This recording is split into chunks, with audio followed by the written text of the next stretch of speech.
சாதி மாறி திருமணம் செய்த விவகாரத்தில் ஊருக்குள் நுழைய விட மறுத்த ஊராட்சி மன்ற தலைவர் உட்பட 5 மீது வழக்கு பதியப்பட்டு ஒருவர் கைது செய்யப்பட்டதை கண்டித்து கிராம மக்கள் டிஎஸ்பி அலுவலகம் முன்பு குவிந்ததால் பரபரப்பு ஏற்பட்டது. திருப்பத்தூர் கணவாய்புதூரை சேர்ந்த சசிகுமார் வேறு சமூகத்தை சேர்ந்த பெண்ணை காதல் திருமணம் செய்ததால் இறந்த அவருடைய பாட்டி கனகாவின் உடலை ஊரில் உள்ள மயானத்தில் அடக்கம் செய்ய ஊராட்சி நிர்வாகம் மறுத்ததாக தெரிகிறது. மேலும் சசிகுமார் ஊரை விட்டு வெளியேற வேண்டும் என வற்புறுத்தியதாக கூறப்படுகிறது. இந்த நிலையில் சசிகுமாரும் அவரது மனைவியும் பாதுகாப்பு கோரி காவல் நிலையத்தில் புகார் அளித்தனர். ஊராட்சி மன்ற தலைவர் பழனி உட்பட 5 மீது வழக்கு பதிவு செய்யப்பட்டது. 5 பேரும் தலைமறைவான நிலையில் பழனி பெங்களூருவில் கைது செய்யப்பட்டுள்ளதாக தகவல் வெளியானது.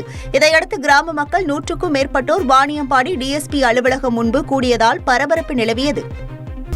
நாடு முழுவதும் தொடங்கிய சிபிஎஸ்இ 10 மற்றும் 12ஆம் வகுப்புக்கான பொதுத் தேர்வில் 40 லட்சத்திற்கும் அதிகமான மாணவர்கள் பங்கேற்றனர்.